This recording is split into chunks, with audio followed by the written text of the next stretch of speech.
अब most important क्या रहता है कि सबको लगता है कि यूपीएससी इजी होता है कि हार्ड होता है। देखिए वो डिपेंड करता है कि आपका प्रैक्टिस में, आपका मेहनत में। क्योंकि देखिए जब भी कोई भी आप कोई एग्जाम का तैयारी करते हैं तो फिर आप ये नहीं कह सकते हैं कि ये हार्ड है कि ये इजी है जब तक आप उसको अटेम्प्ट मतलब ना करें। तो इसीलिए जब भी आप यूपीएससी की तैयारी करते हैं तो फिर आपका इंटरेस्ट भी होना चाहिए। जैसे कि मान लीजिए यूपीएससी का मोटिव क्या होता है, क्यों जो भी यूपीएससी एग्जाम देता है उसका मोटिव क्या रहता है। जैसे कि मान लीजिए अगर आईएएस आप बनते हैं या फिर आईपीएस बनते हैं तो उसका पोस्टिंग जो होता है उसका मोटिव क्या रहता है, मतलब उनका इंटेंशन क्या रहता है। जैसे कि अगर मान लीजिए कोई भी आईएएस बनता है तो आईएएस का मोटिव रहता है कि जिला को संभालना, मैनेज करना, ऊपर से रेवेन्यू जनरेट करना, या फिर जैसे कि आप कलेक्टर बन जाते हैं तो फिर आपको सोसाइटी में, समाज में एक बैलेंस बना के रखना। और ऊपर से क्या होता है कि जो भी सरकार जो आपका योजना जो तैयारी किया हुआ या कोई भी योजना जो लाते हैं उनको मतलब मेंटेन करना। मोस्ट इंपॉर्टेंट क्या रहता है कि आपका विजन क्या है, कि आप यूपीएससी क्यों क्रैक करना चाहते हैं,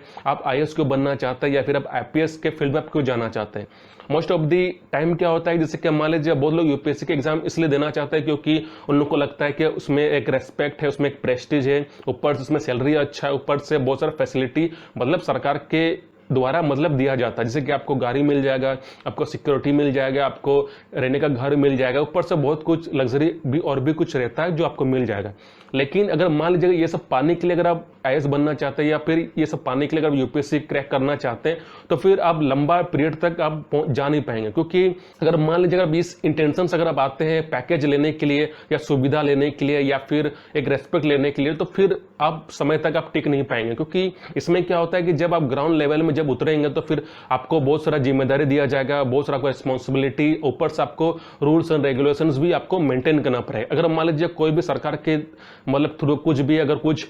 योजना रहता है या कुछ भी स्कीम आता है, अगर मान लीजिए उसको आप ठीक से इंप्लीमेंट नहीं कर पाएंगे, अगर मान लीजिए आप जो इंप्लीमेंट अगर आप कर नहीं पा रहे या फिर उसमें कुछ प्रॉब्लम आप क्रिएट कर दे रहे या फिर आप सोसाइटी को या फिर समाज तक वहां तक पहुंचा नहीं पा रहे, तो फिर आप आईएएस अब ठीक से नहीं बन पाएंगे। ऊपर से फिर आप मतलब उसमें ठीक से मुकाम तक पहुंच नहीं पाएंगे। सबसे इसमें मोस्ट इंपॉर्टेंट क्या रहता है कि क्रिटिकल आपका थिंकिंग भी आपका होना चाहिए, ऊपर से आपको मैनेज भी आपको अच्छा होना चाहिए। क्योंकि कभी कभी क्या होता है अगर मान लीजिए आप आईएएस बन जाते हैं या फिर आप डिस्ट्रिक्ट मजिस्ट्रेट बन जाते हैं तो फिर जिम्मेदारी बहुत रहता है। क्योंकि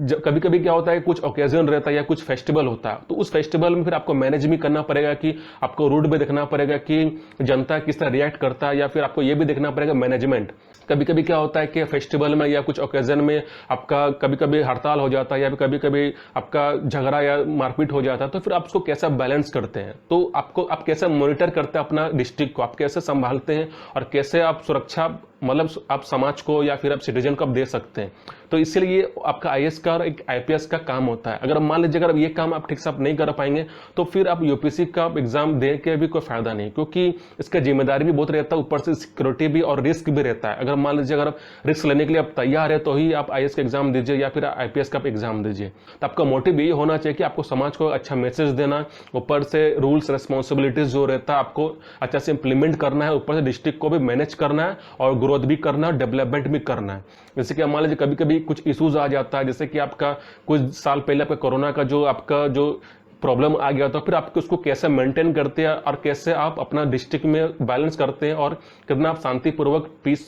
आप लाते हैं उस डिस्ट्रिक्ट में। तो ये आपका रिस्पॉन्सिबिलिटी एक आईएएस का और आईपीएस का आपका होता है। अब देखिए सबसे पहले क्या होता है कि फिर और एक स्टूडेंट का एक मतलब मित्र रहता है कि अगर मान लीजिए हमको 10th में अच्छा मार्क्स नहीं आया या फिर हमको 12th में अच्छा मार्क्स नहीं है तो फिर क्या हम यूपीएससी का मतलब एग्जाम दे सकते हैं। तो इसमें मोस्ट इंपॉर्टेंट आपका रिजल्ट क्या है कि आप दे सकते हैं, क्योंकि जब भी आप एलिजिबिलिटी चेक करेंगे यूपीएससी का या फिर कुछ भी एग्जाम का, तो फिर उसमें यह नहीं लिखा हुआ है कि आपको उसमें आपको इतना परसेंटेज आपको चाहिए, बस उसमें लिखा रहता है कि आप ग्रेजुएट आप होने चाहिए, मतलब आपका जो क्वालिफिकेशन आपका वो ग्रेजुएशन होना चाहिए। उसके बाद अब अगर आप पास मार्क्स भी आप लेकर आ जाता है या फिर आप ग्रेजुएट हो गए हैं या फिर आपके पास डिग्री आ गया है ग्रेजुएशन का, तो फिर आप यूपीएससी का फॉर्म आप अप्लाई कर सकते हैं, आप एग्जाम दे सकते हैं। अगर आपको आईएएस बनना है उसके लिए फॉर्म फिलअप कर सकते हैं, आईपीएस बनना है उसका भी आप फॉर्म फिलअप कर सकते हैं। जैसे कि अगर सिविल सर्विस में अगर आपको पोस्टिंग चाहिए तो उसका भी आप फॉर्म भर सकते हैं। अगर मान लीजिए आईएएस का आप एग्जाम देना तो उसका भी आप मतलब फॉर्म भर सकते हैं, क्योंकि इसमें कोई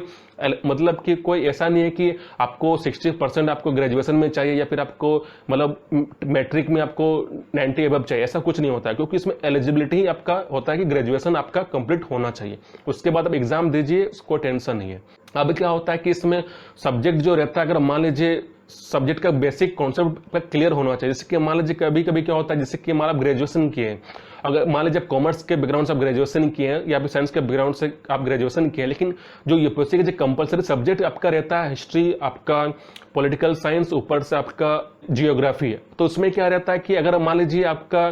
8 या 9th या 10th अगर क्लास में अगर आपका हिस्ट्री, अगर आपका बेसिक कॉन्सेप्ट क्लियर नहीं है या फिर आपका जियोग्राफी आपका क्लियर नहीं है, तो फिर आपको क्या करना होगा, ग्रेजुएशन के बाद भी आपको बेसिक आपको हिस्ट्री पढ़ना होगा, आपको जियोग्राफी पढ़ना होगा, क्योंकि आपका जो बेसिक जो आपका जो इसका इतिहास है या जियोग्राफी कुछ भी या पॉलिटिकल साइंस का जो बेसिक जो कॉन्सेप्ट रहता है वो आपका 8 से 9 से 10th क्लास से आपका स्टार्ट होता है। तो अगर मान लीजिए अगर आप 10th क्लास में अगर आप ठीक से पॉलिटिकल साइंस मतलब सिविक्स अगर आप नहीं पढ़े हैं या फिर आप हिस्ट्री नहीं पढ़े या फिर आप जियोग्राफी नहीं पढ़े, तो फिर हो सकता है आपको इसमें थोड़ा मेहनत करना पड़ेगा, क्योंकि 12th के बाद अगर आप पॉलिटिकल साइंस पढ़ेंगे या ग्रेजुएशन लेवल का पॉलिटिकल साइंस पढ़ेंगे, तो हो सकता है आपको 10th का सिविक्स शायद आपको ठीक से समझ में नहीं आए, या फिर 8 का हो सकता है कि आपको उतना चैप्टर क्लियर नहीं है, तो फिर आपको ग्रेजुएशन के बाद जो आप हिस्ट्री पढ़ेंगे तो फिर आपको वहां पर थोड़ा दिक्कत हो सकता है। तो इसीलिए अगर मान लीजिए अगर आप यूपीएससी एग्जाम दे रहे हैं तो फिर आपको जियोग्राफी का बेसिक जैसे कि 8-9 का भी आपको पढ़ना पड़ेगा, या आपको जियोग्राफी भी पढ़ना पड़ेगा 8-9 का, और ऊपर से जो सिविक्स रहता है आपको वो भी पढ़ना पड़ेगा। अगर मान लीजिए